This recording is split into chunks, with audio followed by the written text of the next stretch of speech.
Okay, welcome back. It's been a couple of weeks since the Forever Batwing. It's now time to start on the next of the Forever Batman kits. The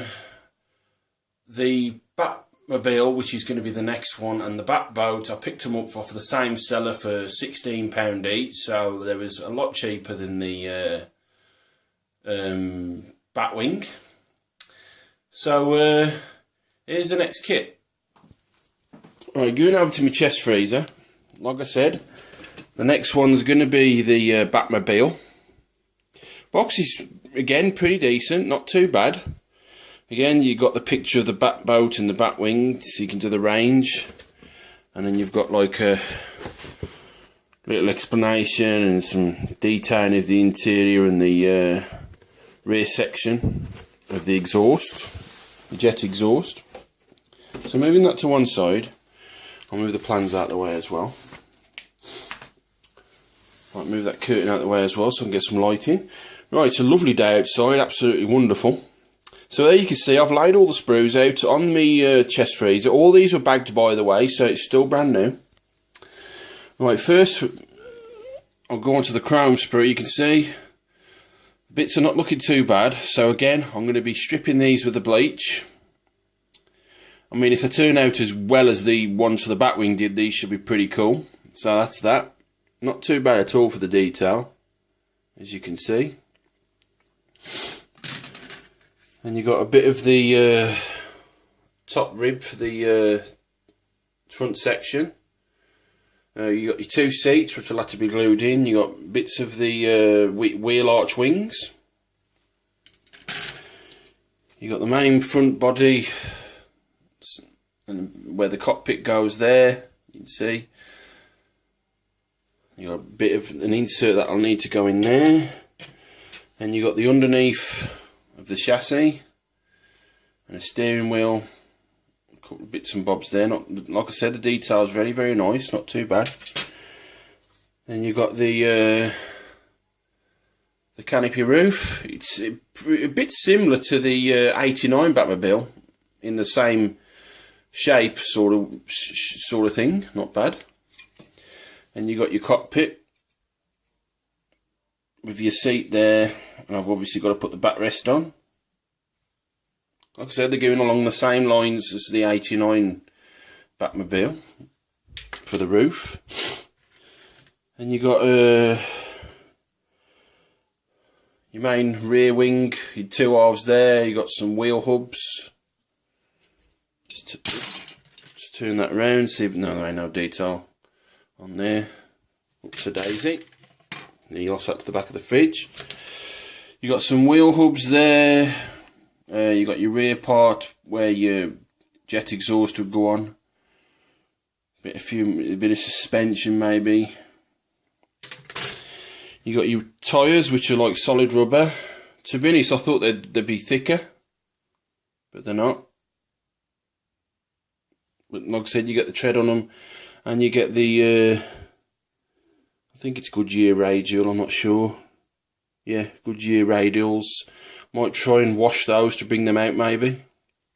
So you get 4 of those. Then you get your canopy glass, a little bit smoked. I think them might be headlamps covers maybe.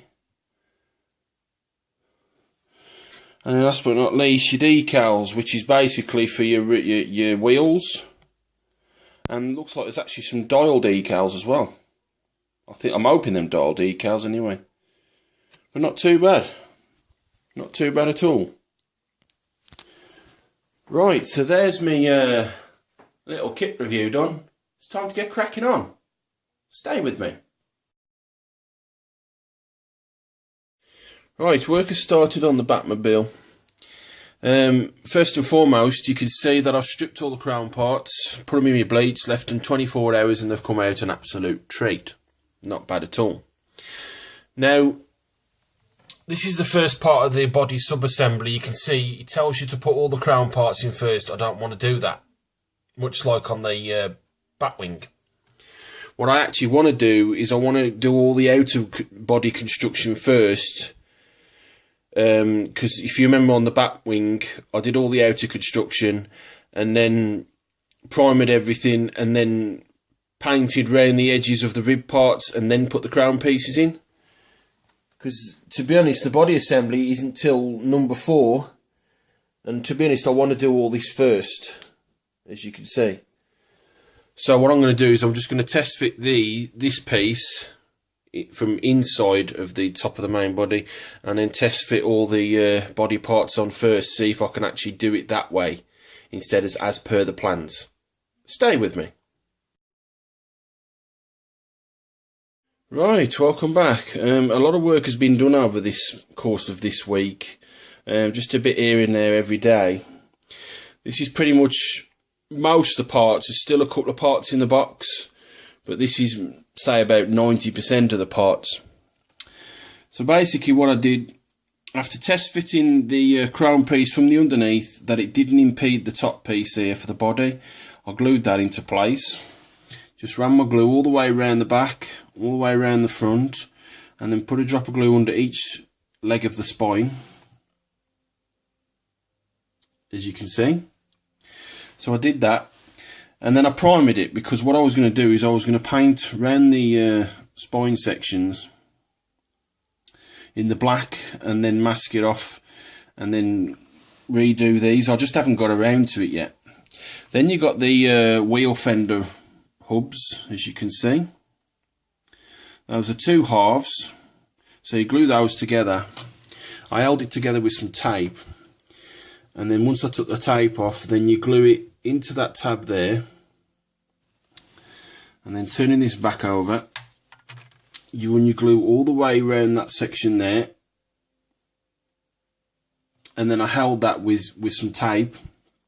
Once that had dried, then there's a tab. There's one on the inside there, and there's one on the inside there. It's like a rectangular tab that sticks out from the body into the hole of the fender well. And then you just run your glue in the hole, and then I just used a bit of tape on each one to hold that into place. And that is absolutely solid now. So, like I said, I've just got to re-prime the fenders and obviously do a bit of seam work. I've also put some, when I did the priming, I put some tape in there because I didn't want any primer to get in there, because that's where the back wing's going to go. You can see that I've glued the 2 halves together and I've sanded the bottom down. Now, if you remember that I like to primer black parts first, then do the sanding, you can see when I was explaining about the grey, once it goes down, once you've started sanding it, it goes grey. That's what happens. And eventually, I'm going to mask the bottom section of this off when I primer this wing, so I can have bare plastic onto bare plastic, and just glue that into place on there. So that's my little wing. Right, moving this section out of the way, you can see that I've pretty much completed the cockpit now. You got the 2 seats, very easy to glue in, and then you got the acceleration handle there. That was one of those crown pieces. I've just ran a bit of glue in there and just plop that into place. You've also got this dashboard piece that will go on top of there, like that, eventually. But underneath the dashboard piece, you've got this little square hole there, or it's like a indentation. This is where the steering rack comes into place. So you've got the 2 parts of the steering rack, and then you've got the dials for the crown pieces. And then on there, you can just make out that little tab, and that will glue into that little tab there for the steering wheel. Talking about the steering wheel, there's my steering wheel, primed it, and you can just make out the back motif. And it's got a little notch on the back that goes into the steering column. I've also primed all the crown pieces now and painted them silver. So these are now ready for dry brushing with my X23 blue. I've had to pick up a new pot because my other one was, I finished it off. You've got the wheels and their hubs. So you've got 2 parts. You've actually, the top part for the actual rims, that was the crown pieces. I glued that into place on top of the hub, and then just primed those. You got 15 and 2 15s and 2 16s, as you can see. So those are now ready for paint. You got the 2-part jet exhaust. So I've painted on the actual fan part of the exhaust in the silver. And on the inside of the exhaust I've also painted that in silver. So that's just got to be glued on top of there like that. Moving that to one side. Then you've got the underneath of the chassis. I had to construct the suspension. That's bottom half and the top half of the actual suspension arm. So those are glued into place. And then you've got the rear suspension section here. That just plops into place from the underneath that way.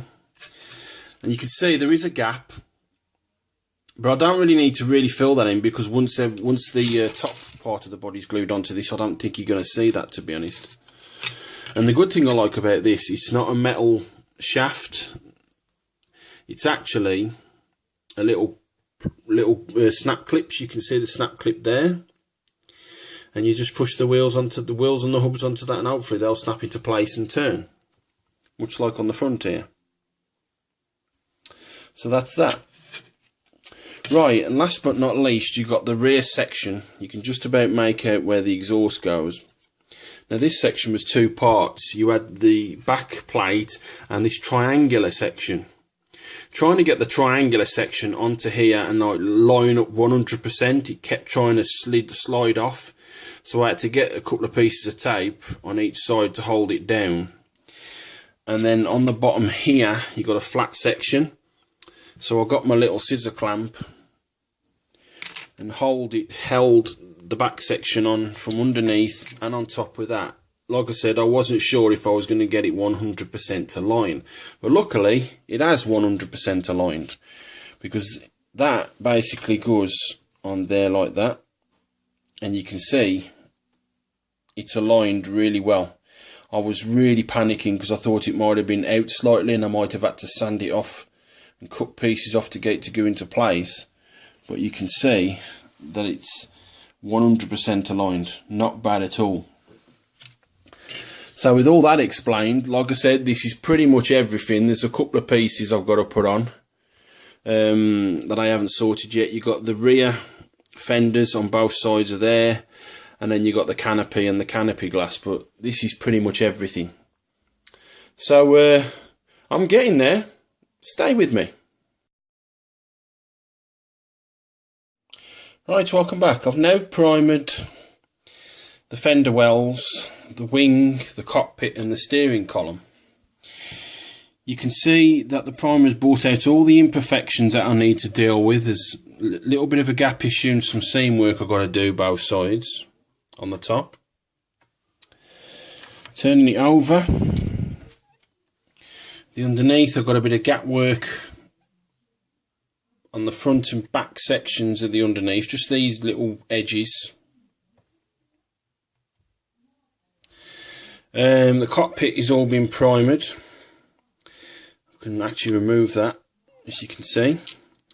Now, when I was putting the seats in, I accidentally dropped a seat and it put some glue in the middle between each seat. So I had to wait for that to dry, and then I basically sanded it all off, and there was a lot of scratch marks left on the black plastic. But the primer has covered it all up. You can't see any of those scratch marks anymore. It's really, really nice, not bad at all. The steering column, that's all done with the dials. I've masked off that tab because I wanted the plastic to glue bare plastic to bare plastic underneath where that channel is, that indentation. The wing is all done now. I've got some seam issues to deal with, as you can see. On the underneath though, just above my thumb there, you can see I've got a bit of a gap issue. From my thumb upwards, got a gap issue, then I've obviously got to sand that down. But not too bad at all. So that's where I'm sitting at the moment. Stay with me.